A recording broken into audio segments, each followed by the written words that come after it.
ഇസ്രായേലും ഹമാസും തമ്മിൽ വെടിനിർത്തൽ കരാർ ഒപ്പിട്ടതോടെ മേഖലയിൽ സമാധാനം സാവധാനം തിരിച്ചുവന്നു. അതിനിടെയാണ് ഇസ്രയേലിലെ പ്രധാന നഗരങ്ങളിലൊന്നായ ബെയ്റ്റ്യാം നഗരത്തിൽ നിരവധി ബോംബാക്രമണങ്ങളും ഉണ്ടായത്. മിനിറ്റുകളുടെ വ്യത്യാസത്തിൽ 3 ബസ്സുകളിലായി ഉണ്ടായ സ്ഫോടനങ്ങൾ വലിയ കോളിളക്കമാണ് രാജ്യത്ത് സൃഷ്ടിച്ചത്. മധ്യപൂർവേഷ്യൻ രാജ്യങ്ങളിലൊന്നായ ഇസ്രയേലിൽ 1 വർഷത്തിലേറെയായി യുദ്ധം തുടരുകയാണെന്ന് എല്ലാവർക്കും അറിയാം. ഇസ്രായേലും ഹമാസും തമ്മിലുള്ള യുദ്ധത്തിൽ ഏറ്റവും കൂടുതൽ ദുരിതമനുഭവിച്ചത് ഗാസയിലെ ജനങ്ങളാണ്. ജീവൻ നഷ്ടമാകുമോ എന്ന ഭയത്താൽ ഗാസയിലെ ജനത ഓരോ നിമിഷവും ജാഗരൂകരായാണ് ജീവിച്ചത്.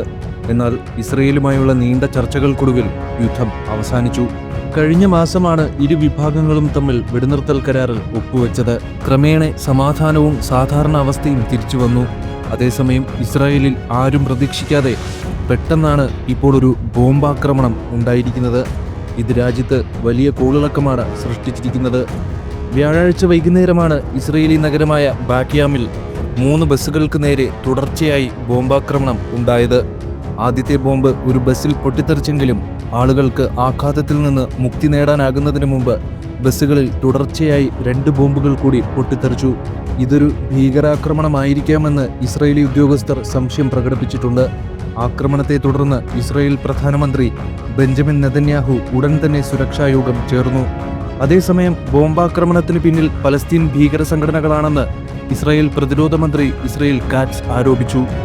ഇത് സംബന്ധിച്ച് ലോക്കൽ പോലീസ് പുറത്തിറക്കിയ പത്രക്കുറിപ്പിൽ പ്രാഥമിക അന്വേഷണത്തിൽ ഇതൊരു ഭീകരാക്രമണമാകാമെന്ന് ഞങ്ങൾ സംശയിക്കുന്നുവെന്നാണ്. ബാറ്റിയാമിൽ കുറഞ്ഞത് 3 സ്ഥലങ്ങളിലെങ്കിലും ബോംബുകൾ പൊട്ടിത്തെറിച്ചിട്ടുണ്ട്.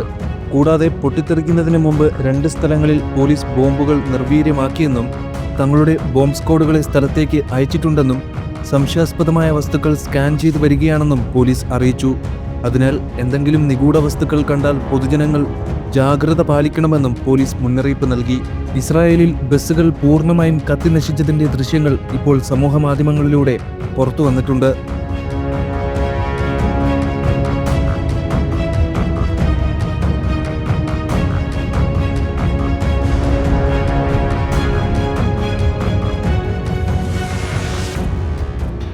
മൂന്ന് ബോംബുകളാണ് പൊട്ടിത്തെറിച്ചത്.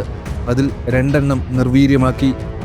രാജ്യത്തുടനീളമുള്ള ബസ് ഡ്രൈവർമാരോട് മറ്റു ബസ്സുകളിൽ ബോംബുകൾ ഉണ്ടോ എന്ന് പരിശോധിക്കാൻ ഇസ്രായേലി പ്രതിരോധ മന്ത്രാലയം ആവശ്യപ്പെട്ടിട്ടുണ്ട്. ഒരു പലസ്തീൻ ഭീകര സംഘടനയാണ് ഇതിന് പിന്നിലെന്ന് ഇസ്രായേൽ പ്രതിരോധ മന്ത്രാലയം പറയുന്നുണ്ടെങ്കിലും ഇതുവരെ വ്യക്തമായ വിവരങ്ങളൊന്നും ലഭിച്ചിട്ടില്ല.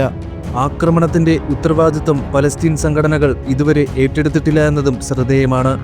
ഭാഗ്യവശാൽ സ്ഫോടനത്തിൽ ആർക്കും മരണമോ പരിക്കുകളോ ഉണ്ടായില്ല. അതേസമയം ഇസ്രായേലിൽ കൂടുതൽ ആക്രമണങ്ങൾക്ക് ഈ സ്ഫോടനം കാരണമാകുമെന്നും ആശങ്കയുണ്ട്.